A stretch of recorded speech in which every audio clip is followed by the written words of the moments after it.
అందరికీ నమస్కారం. నర్సీపట్నం మెడికల్ కాలేజీకి సంబంధించి TDP and YSR Congress party మధ్య మాటల యుద్ధం కొనసాగుతుంది. దీనికి సంబంధించే నిన్న జగన్మోహన్ రెడ్డి గారు ఒక దండయాత్ర మాదిరి ఒక 63 కిలోమీటర్లు పర్మిషన్ లేకపోయినా పోలీసుల నిబంధనలు అన్నీ ఉల్లంఘించి నర్సీపట్నంకి దండయాత్ర చేస్తూ వెళ్ళారు. వెళ్ళి ఏం చేశాడయా అంటే మొండిగోడలు ఉన్న కాలేజ్ దగ్గర ముందు నుంచొని ఒక ఉత్తిత్తి జీవో కైండ్ ఆఫ్లో జీవో నంబర్ 204 అని చెప్పి ఒక జీవో చూపించి గొంతు చించుకున్నాడు. గొంతు చించుకొని అరిచి చెప్పాడు. అయినా కానీ అబద్ధం ఎంత చెప్పినా కానీ ఏముంది చెప్పండి, గొంతు చించుకొని చెప్పినా అరిచినా కానీ ఒకటే. టీడీపీ కానీ మిగతా వాళ్ళు కానీ వాళ్ళు చెప్తుంది ఏంటి, ప్రభుత్వం చెప్తుంది ఏంటి?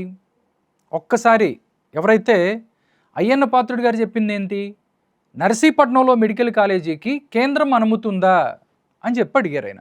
దానికి మీ గవర్నమెంట్లో మీ కలెక్టర్ ఇచ్చిన ఒక జీవో తీసుకొచ్చి ఇదిగో జీవో అని చెప్పి పెద్ద పెద్ద క్యాకులేసి చెప్పారు జగన్మోహన్ రెడ్డి గారు. నిజంగా ఒక మెడికల్ కాలేజీకి సంబంధించి నేషనల్ మెడికల్ కౌన్సిల్ ఏదైతే ఉందో వాళ్ళు అనుమతి ఇవ్వాలి కదా. అంటే మొత్తం అక్కడ మీరు సంబంధించి 500 కోట్ల రూపాయలు పెట్టి ఒక మెడికల్ కాలేజీ కట్టాలనుకున్నారండి. దానికి సంబంధించి ఏదో పునాదులు వేసేసి దాన్నే మెడికల్ కాలేజీ అంటే ఎలాగ చెప్పండి? ఇదే మెడికల్ కాలేజీ మీరు నమ్మాలి, నమ్మకపోతే మేము తిడతాం అని చెప్తే ఎలా ఉండి చెప్పండి? మెడికల్ కాలేజీకి సంబంధించి అసలు ఆంధ్రప్రదేశ్లో ఎన్ని మెడికల్ కాలేజీలకి అనుమతులు ఇచ్చారు గత 5 సంవత్సరాలలో అనేది కూడా నేషనల్ మెడికల్ కౌన్సిల్ ఏదంటే అది చెప్పింది. దాంట్లో నర్సీపట్నం ఉందా? జగన్మోహన్ రెడ్డి గారు నిజంగా మీరు ఏదైనా చూపించాలనుకుంటే విజయనగరం వెళ్ళిపోతే అక్కడ పూర్తిగా మొత్తం కంప్లీట్ అయింది, మీరు కంప్లీట్ చేశారు, దాన్ని చూపించి ఇదిగోండి మేము కట్టాము అని చెప్పాలి. నర్సీపట్నంలో కట్టం దాని దగ్గరికి వెళ్ళి మొండిగోడలు చూపించి ఇదే కాలేజీ, ఇది మీరు ఆపేశారు అంటే ఎట్ట చెప్పండి? దీనికి సంబంధించే ఆ జీవో ఏదైతే ఉందో ఒక్కసారి అవన్నీ కూడా ఒకసారి చూద్దాం ఏంటి అనేది.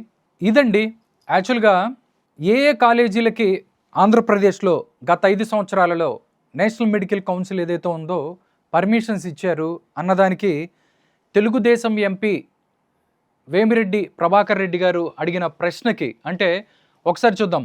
Government of India, ministry of health and family welfare, department of health and family welfare వాళ్ళు ఇది ఇచ్చింది. లోక్సభలో దానికి సంబంధించి క్వశ్చన్ నంబర్ 2016 దీనికి సంబంధించి 2 ఆగస్టు 2024న ఎవరైతే నెల్లూరు ఎంపీ శ్రీ ప్రభాకర్ రెడ్డి వేమిరెడ్డి గారు అడిగిన ప్రశ్నకి అంటే గత 5 సంవత్సరాలలో మీరు ఆంధ్రప్రదేశ్కి ఏదైతే మెడికల్ కాలేజీకి సంబంధించి అడిగిన ఏమేమి ఉన్నాయి అని అడిగిన ప్రశ్నకి వాళ్ళు ఇచ్చిన సమాధానం ఇది. ఒక్కసారి చూస్తే అసలు అప్లై చేసిన కాలేజీస్ ఏదైతే ఉన్నాయో వాటి లిస్ట్ ఉంది. ఆ లిస్టులో నర్సీపట్నం ఎక్కడుంది జగన్మోహన్ రెడ్డి గారు? యాక్చువల్గా మీరు 17 మెడికల్ కాలేజీలు తెచ్చాను, 17 మెడికల్ కాలేజీలు తెచ్చానని చెప్తున్నారు. మెడికల్ కాలేజీలు ప్రాపర్గా ఒక ఏదైతే కడతానికి మీరు స్టార్ట్ చేశారో దానికి సంబంధించి మీరు ఎంతగా 500 కోట్ల రూపాయలు బట్టే కట్టాల్సిన మెడికల్ కాలేజీని 10 కోట్లకు సంబంధించి పునాదులు వేసేసి దాంట్లో మీరు 5 కోట్లు తినేసి పునాదులు వేసేసి అయిపోయింది మెడికల్ కాలేజీ అని చెప్తే అయిపోతుందా? దానికి సంబంధించి మీరేం చెప్పాలి? ఇండియన్ మెడికల్ కౌన్సిల్ ఏదైతే ఉందో నేషనల్ మెడికల్ కౌన్సిల్కి సంబంధించి మీరు అప్లై చేయాలి కదా.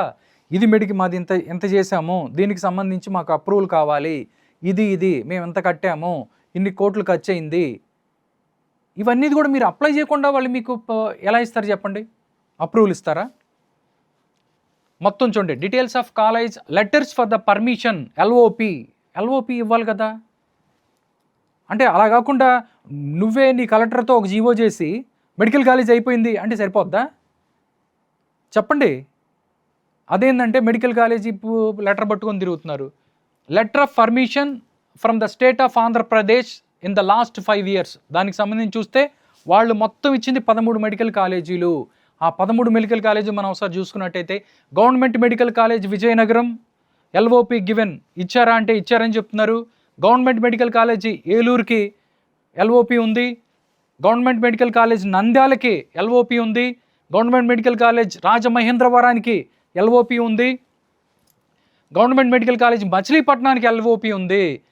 దాంతోపాటు గవర్నమెంట్ మెడికల్ కాలేజ్ మార్కాపురం ఏదైతే ఉందో దానికి ఎల్ఓపి లేదు. Next government medical college Paderu కూడా ఎల్ఓపి లేదు, గవర్నమెంట్ మెడికల్ కాలేజీ మదనపల్లికి లేదు, గవర్నమెంట్ మెడికల్ కాలేజ్ ఆదోనికి లేదు, గవర్నమెంట్ మెడికల్ కాలేజీ పులివెందుల, మీ పులివెందులకు కూడా లేదు ఎల్ఓపి. నెక్స్ట్ చూస్తే Shri Balaji medical college hospital and research institute Chittoor, దీనికి సంబంధించి దీనికి మాత్రం వాళ్ళు ఎల్ఓపి ఇచ్చారు. అంటే లెటర్ ఆఫ్ పర్మిషన్ ఏదైతే ఉందో వాళ్ళు ఇచ్చిన పరిస్థితి. దాంతోపాటు 12 చూస్తే RVS institute of medical sciences Chittoor, వీళ్ళకి కూడా ఎల్ఓపి లేదు. నెక్స్ట్ దాంతోపాటు అన్నా Gauri medical college and hospital Puttur mandal, దీనికి కూడా ఎల్ఓపి లేదు. మొత్తం 13 కాలేజీలకు సంబంధించి ఎవరైతే అప్లై చేశారో వాళ్ళకి ఏదైతే ఉన్నాయో వాళ్ళందరికి కూడా పర్మిషన్స్ ఉన్నాయి. అసలు మీరు కనీసం అప్లై కూడా చేయలేదు. నర్సీపట్నానికి సంబంధించి మీరు అప్లై కూడా చేయలేదు అంటే మీరు అక్కడ ఏం కన్స్ట్రక్షన్ చేయలేదు. పునాదులు వేసి వదిలిపెట్టి ఇక్కడ మెడికల్ కాలేజీ వస్తుందనో లేకపోతే ఇంకో చోట వేరేది వస్తుందని చెప్పి అక్కడ పక్కన భూముల రేట్లు పెరగటానికో లేకపోతే ఇక్కడ మెడికల్ కాలేజ్ వస్తుంది కాబట్టి పక్కన వేరే ఉన్నాయి అవి తీసేసుకోండి అని చెప్పి మీ వాళ్ళకి, మీ వైఎస్ఆర్ కాంగ్రెస్ పార్టీ లీడర్స్కి అమ్ముకోవటానికో మీరు చేసే ప్రయత్నంలా కనిపిస్తుంది. ఇప్పుడు వచ్చి నాకు అసలు అర్థం కాదు, మీరు పూర్తి చేసిన తోటకి వెళ్ళి ఇది పూర్తి చేశాను, ఇది ఆగి ఏదో అన్నాడు కదా జగన్మోహన్ రెడ్డి గారు, ఆగి చూసి ఆహా అని చెప్పి వెళ్ళాలంట. ఆగి చూసి ఆహా లాగుందా లేకపోతే చూసి తుపుక్కుమని ఉమ్మేసేలాగుందా అని జనాలు చెప్తారు. మీరు అవ్వని కట్టం దానికి మొండిగోడల దగ్గరికి వెళ్ళి మీరు ప్రచారం చేయడం ఏంటో జనాలకు అర్థం కావట్లేదు. అదేంటంటే మమ్మల్ని ఎవరు ఆపేది, ఏంటి ఆపేది మిమ్మల్ని చెప్పండి, ఎవరు ఆపుతారు? ప్రజాస్వామ్యంలో ప్రతి ఒక్కళ్ళు కూడా ఇక్కడ వెళ్ళొచ్చు, తప్పులేదు. కానీ మీరు దండయాత్ర చేస్తాము, జనాలు కారులతో వేస్తాము అంటే గవర్నమెంట్లు ఉంటాయి కదా, పాటించాలి కదా. పోలీసులు 65,000 మందిని పెట్టారు, ఇలాగ సొల్లు మాటలని చెప్తున్నారు. అసలు మీరు నర్సీపట్నానికి సంబంధించి అప్లై చేసిన లెటర్ మీ దగ్గర ఉంటే దమ్ముంటే జగన్మోహన్ రెడ్డి గారు బయట పెట్టాలి, లేదా వైఎస్ఆర్ కాంగ్రెస్ పార్టీ లీడర్స్ ఎవరైతే ఉంటే. అందుకే నేను చెప్పేది, మీరు వైఎస్ఆర్ కాంగ్రెస్ పార్టీ వాళ్ళు చదువుకోండి. ఫస్ట్ మీరు చదువుకుంటే కొంచెం జ్ఞానం వస్తుంది. గొర్రెలా కాకుండా గొర్రెల మాదిరి ఏది పడితే అది అయినా మీకు పర్మిషన్ అక్కర్లేదా? నేషనల్ మెడికల్ కౌన్సిల్కి సంబంధించి మీకు పర్మిషన్ అక్కర్లేదా? మీ ఇంట్లో మీ బెడ్రూమ్లో ఒక జీవో తయారు చేసి మెడికల్ కాలేజీ అయిపోయింది అంటే అయిపోద్ది కదా.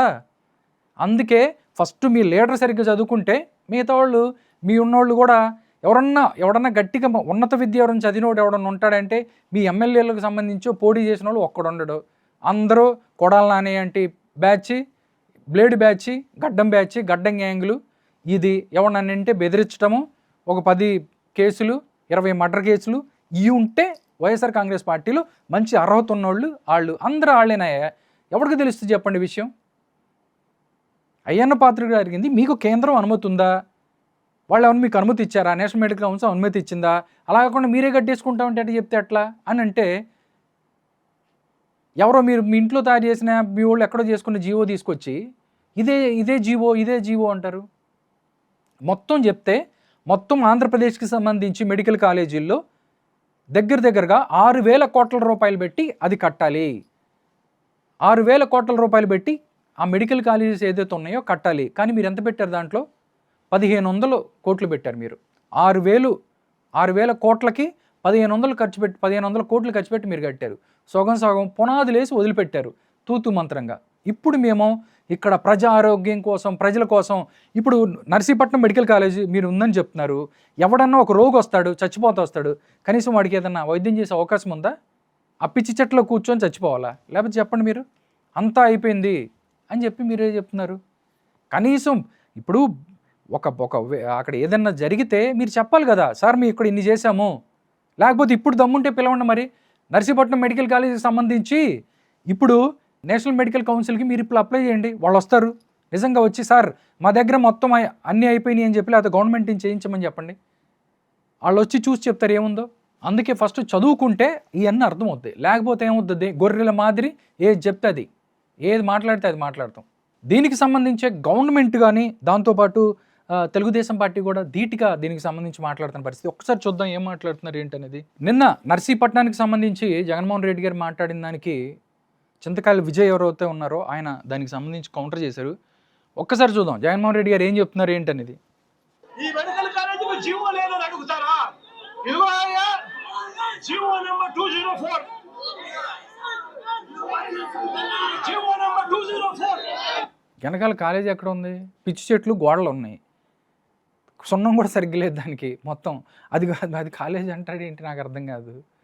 అందుకే ఒకసారి ట్యాబ్లెట్లు అయిపోతే తెచ్చుకొని కరెక్ట్ టైం చేసుకుంటే ఇవన్నీ ప్రాబ్లమ్స్ ఉండవు. ట్యాబ్లెట్లు అయిపోయి ఉంటాయి, లండన్ ట్యాబ్లెట్స్, మళ్ళీ తెచ్చుకుంటే బెటరు. మరి జీవో లేదు అని చెప్పినందుకు స్పీకర్ పదవిలో నువ్వు ఉండి అబద్ధాలు చెప్పినందుకు నీ పదవికి నువ్వు అర్హుడివే అని చెప్పి ఆలోచన చేసుకోమని చెప్తా ఉన్నాయి. నీకు ఆయన పత్రిక అడిగింది ఆయన, నీకు ఎవరైతే పర్మిషన్ ఉందా అని అడిగారు. నీకు పర్మిషన్ ఉందా దానికి సంబంధించి చెప్పన్నాడు. నేషనల్ మెడికల్ కౌన్సిల్ పర్మిషన్ చూపించి నీకు దమ్ముంటే మరి చూపించాలి కదా. ఇలాంటి జీవోలు 100 తీసుకొస్తారు, ఇంట్లో కూర్చొని 100 చేయొచ్చు, అవ్వదు కదా. ఆయన 204 ఇలా పేపర్ చూపెట్టారు, అది స్టేట్ జీవో. ఒక ఇన్ ప్రిన్సిపల్ గా till now it didn't get a single in principle approval from national medical council. దారుణంగా మాట్లాడుతున్నారు, ఎంత దారుణంగా వ్యవహరిస్తున్నారు అనేది ఈ రోజు నేను సవాల్ చేస్తూ అడుగుతుంది. అంటే ఒకటే క్వశ్చన్ ఏంటంటే, ఈ రోజు వేమిరెడ్డి ప్రభాకర్ రెడ్డి గారు ఏదైతే క్వశ్చన్ అడిగారో అక్కడ పార్లమెంట్ లోని, దాంట్లోని క్లియర్ గా the ministry of health and family welfare administrators and centrally sponsored scheme CSS for establishment of new medical college attached with existing district referral hospitals. So yani clear matter చెప్పి as informed by National Medical Commission NMC, as informed by National Medical Commission NMC, 13 medical colleges, 10 government and 3 private of Andhra Pradesh applied to NMC for letters of permissions LOP in the last 5 years. అంటే నీ resume లో 5 years లో, out of which 6 medical colleges, 5 government and 1 private got LOP, letter of permission.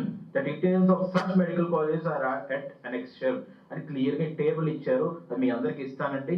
దాంట్లోని నర్సీపట్నం ఏది అంటే, నర్సీపట్నంలో ఉన్నది ఉత్తుత్తు కాలేజా, ఉత్తుత్తు bank లాగా అది. కాబట్టి ఏదైతే ఏది పడితే అది మాట్లాడతాం కాదు. మొత్తం 13 మంది అప్లై చేస్తే 6గురికి వచ్చాయి. దాంట్లో 5 కాలేజీలకి LOPs ఇచ్చారు, లెటర్ ఆఫ్ పర్మిషన్ 5 కాలేజీలకి ఇచ్చారు. ఒక ప్రైవేట్ కాలేజీకి LOP వచ్చింది, మిగతావన్నిటికీ రాలేదు. అసలు మీరు అప్లై చేసిన 13లో కూడా నర్సీపట్నం లేదు. ఏదైనా అడుగుతున్నారు. LOP చూపించండి, నేషనల్ మెడికల్ కౌన్సిల్ ఇచ్చిన LOP ఒక్కటి చూపించండి. మీరు మాట్లాడరు, ఇంగ్లీష్ రాదు, అదేంటంటే లెంగ్దీ క్వశ్చన్ అంటావు. దీనికి సంబంధించి కూడా ముఖ్యమంత్రి గారు అసెంబ్లీలో మాట్లాడిన పరిస్థితి, అసెంబ్లీలో మాట్లాడి ఆయన చెప్పిన పరిస్థితి కనిపిస్తుంది. ఒక్కసారి దీనికి సంబంధించి జగన్ మాట్లాడే మొత్తం కూడా అబద్ధాలే అని చెప్పి ఆయన మాట్లాడుతున్న పరిస్థితి. పేదలకు అక్కడ అన్నీ ఉచితాలే. ఏం చెప్తున్నారండి? PPP అంటే ప్రైవేటీకరణ అని ఎవరైనా చెప్పారా మీకు? ప్రైవేటీకరణ చేయడం అంటే ఏంటి? PPP అంటే ఏంటి తెలుసుకోండి. తెలుసుకోవాలంటే చదువుకోవాలి. మనకి చదువు రాదు, మనం బ్లేడ్ బ్యాచ్, గంజాయి బ్యాచ్, జేబులు కొట్టే బ్యాచ్, కాబట్టి మనకు రాదు. పబ్లిక్ ప్రైవేట్ పార్టిసిపేషన్ PPP ఏముంటుంది చెప్పండి? దాంట్లో ఏముంటుంది? ఏమేమి చేస్తారు అక్కడ? మొత్తం ఈ PPP విధానంలో కూడా పేదలకు మొత్తం అక్కడ ఫ్రీయే కాదని చెప్పండి, ముఖ్యమంత్రి గారు చెప్తున్నారు. అలా కాకుండా ప్రైవేటీకరణ మొత్తం చేస్తున్నారు. ప్రైవేటీకరణ ఎవరు చేస్తున్నారు? PPP మోడల్ అంటే అసలు ఏంటి? గొర్రెల్లాగా చదువు సంజయ్ లేకుండా రోడ్డు మీద ఏది బతి మాట్లాడితే ఇలాగే ఉంటుంది. PPP అంటే ఏంటి? ఆ PPP ద్వారా వచ్చే దాంట్లో ప్రజలకి ఏ విధమైన నష్టం, మందుల దగ్గర నుంచి టెస్టుల దగ్గర నుంచి మొత్తం అన్నీ కూడా ఫ్రీ అని చెప్తున్నారు. ఒకసారి జగన్మోహన్ రెడ్డి గారు ఏదో బాధపడుతున్నాడు, చూద్దాం దానికి చంద్రబాబు గారు ఏం మాట్లాడారు చూద్దాం. కొన్ని కోట్ల మందికి ఉచితంగా పేదవాడికి వైద్యం ఉచితంగా అందుబాటులోకి వచ్చే ఆధునిక దేవాలయాలు ఇవన్నీ కూడా చంద్రబాబు నాయుడు గారి దగ్గరుండి పేదవాడిని అమ్మేసే కార్యక్రమం చేస్తూ ఉన్నాడు ప్రైవేట్ వ్యక్తులకు. అది ఇంకా ఆయన ఇంకా ఎందుకంటే 5 సంవత్సరాలు ఏదో బోర్రెల బొట్లో పడ్డట్టు ఏదో ముఖ్యమంత్రి అయ్యారు. కానీ PPP మోడల్ అంటే తెలుసుకోకుండా పేదవాడికి అన్యాయం జరుగుతుంది. ఆధునిక దేవాలయాలు కరెక్టే, ఆధునిక దేవాలయాలు కరెక్టే కాదని ఎవరన్నారు చెప్పండి? PPP మోడల్ అంటే ఏంటి, అసలు ఏంటి అనేది ఆయన చెప్తున్నారు. ఒకసారి వినండి. ఈ అంటే తెలియని వ్యక్తులు నేర్చుకోవాలి. ప్రస్తుతం వాళ్ళు ఆపరేట్ చేస్తారు. 33 ఏళ్ల తర్వాత తిరిగి ఆ ఆస్తి గవర్నమెంట్ కోసం తప్ప ప్రైవేట్ కాదని చెప్పి ఇది చెప్పరు. 33 సంవత్సరాల తర్వాత మళ్ళీ గవర్నమెంట్కి ఆ ఆస్తి మొత్తం గవర్నమెంట్దే, వాళ్ళకి సంబంధం లేదు అని చెప్తున్నారు. దాంతోపాటు పేదలకు కూడా, ఎవరైతే పేదలు ఉన్నారో అక్కడ వైద్యం కూడా ఫ్రీ, ట్యాబ్లెట్స్ దగ్గర నుంచి మొత్తం అన్నీ ఫ్రీ అని చెప్తున్నారు. తెలియజేస్తున్నా. నెక్స్ట్, ఈరోజు అధ్యక్ష హాస్పిటల్లో కూడా క్లియర్గా free patients, free of cost 70% పేషెంట్లు మనమే రెఫర్ చేస్తాం. ఆరోగ్యశ్రీ వర్తింపజేస్తాం. డ్రగ్స్ అన్ని కూడా OPD drugs free of cost. Free of cost తోని పిఎంజేవై, ఎన్టీఆర్, విఎస్టీ ఇవన్నీ కూడా ఉంటాయి. అదే మరి డయాగ్నోస్టిక్స్ కూడా ఫ్రీ ఆఫ్ కాస్ట్ ఉంటాయి. ఎక్కడ పేదవాళ్ళకి ఎవ్వరికి అన్యాయం జరగకుండా ట్రీట్మెంట్ కానీ సీట్లు కానీ పేదవాళ్ళ పక్షాన నిలబడే ప్రభుత్వం ఎన్డీఏ ప్రభుత్వం, కూటమి ప్రభుత్వం. మరొకసారి అది పీపీపీ మోడల్స్. ఇది మాత్రం ప్రజలకు ఎవరికి చెప్పరు. మొత్తం ప్రైవేటీకరణ చేస్తున్నారు, అందరికి అమ్ముకుంటున్నారు. పేదలకి 70% ఎవరైతే ఉన్నారో పేదలకు వాళ్ళందరికీ అక్కడ బెడ్స్ ఫ్రీగా ఉంటాయి, ఆరోగ్యశ్రీ వర్తింపజేస్తారు, డయాగ్నోసిస్ ఇస్తారు, మందులు ఇస్తారు అని చెప్తున్నారు. దీనికి జనాలకి ఏం ప్రాబ్లం లేదు. వైఎస్ రాజశేఖర రెడ్డి గారి అబ్బాయి జగన్మోహన్ రెడ్డి గారికి ప్రాబ్లం. మొత్తం అమ్మేస్తున్నారు ఇవన్నీ. కాబట్టి సొల్లు మాటలు ఇవన్నీ కట్టి పెడతాం బెస్ట్. ఎందుకంటే పీపీపీ మోడల్కి సంబంధించి ప్రభుత్వం ముందుకెళ్తుంది. దానికి సంబంధించి బురద జల్లే ప్రయత్నం ప్రతి చోట కూడా, మెడికల్ కాలేజీలకు సంబంధించి మొత్తం కూడా బురద జల్లే ప్రయత్నం జరుగుతుంది. అదేంటంటే దండయాత్ర చేస్తామంటారు, పోలీసుల ఆంక్షలు మేము పట్టించుకోమంటారు. ఇంకా వైఎస్ఆర్ కాంగ్రెస్ పార్టీ గవర్నమెంట్ నడుస్తుందని మీరు భావిస్తున్నారో నాకు అర్థం కావట్లేదు. ఎందుకంటే మమ్మల్ని మా మీద కేసు పెట్టారు, మమ్మల్ని కొట్టారు, తిట్టారు, ఇలాంటి పనులు చేసి కొట్టకు తిట్టి ముద్దు పెట్టుకుంటారా? ఒక్కడన్నా కరెక్ట్గా ఉన్నాడు తెలుపా? మొత్తం రౌడీ గ్యాంగ్, బ్లేడ్ బ్యాచ్, గడ్డం గ్యాంగే. ఇంకా ఎవరన్నా చదువుకున్న వాళ్ళు ఏమైనా తెలుసుకుంటారా అంటే, ఎవరన్నా ఒక ఇంటెలెక్చువల్స్ కానీ వాళ్ళు ఏదైనా చెప్పే ప్రయత్నం చేయండి జగన్మోహన్ రెడ్డి గారికి. లేకపోతే పిచ్చి ముదిరిపోయి ఇంకా పిచ్చి పిచ్చి పనులు చేసే అవకాశం ఉంటుంది. లేకపోతే ఏంటిది చెప్పండి? పీపీపీ మోడల్ అంటారు. అసలు నర్సీపట్నంలో కాలేజీ అక్కడ ముండిగోడలు పెట్టి కాలేజీ కట్టని చూడండి తీసుకెళ్తే అందరూ పేటీఎం బ్యాచ్ మొత్తం కూడా ఓహో వాహో అని మాట్లాడుతున్నారు. తెలుసుకోండి. అక్కడ లేదు, విజయనగరం వెళ్ళండి. ఇప్పుడు ఎవరు మాట్లాడినా విజయనగరంలో బాగా కట్టారంట, అంతా అక్కడ రెడీగా ఉన్న, అంత బాగుంది, ఇలా కట్టామని చెప్పండి. అలా కాకుండా అయ్యన్న పాత్రుడు గారు మాట్లాడారు కాబట్టి మేము అక్కడికి వెళ్ళి చూపిస్తాం, మొండిగోడలనే పెద్ద హాస్పిటల్ అని చెప్తాము అని చెప్తే మాత్రం ప్రజలు నిజంగా 5 సంవత్సరాలు ఎటుకూడు మీరు చేసిన దారుణాలు చూశారు. ఇంకా గవర్నమెంట్ వచ్చి 16 నెలలు కూడా కాలేదు, ఇంకా మీరు మొత్తం అంతా అయిపోయింది అని చెప్పి మాట్లాడటం కరెక్ట్ కాదు. కాబట్టి ప్రతిదీ కూడా కొంచెం విశ్లేషించుకొని ఆలోచించి దానికి సంబంధించి డాక్యుమెంటెడ్గా మాట్లాడితే బాగుంటుంది. లేకపోతే ప్రజల్లో మీరు మళ్ళీ చులకన భావం ఏర్పడుతుంది, అబాసు పాలవుతారు, ప్రజాగ్రహానికి గురి కావాల్సి ఉంటుంది.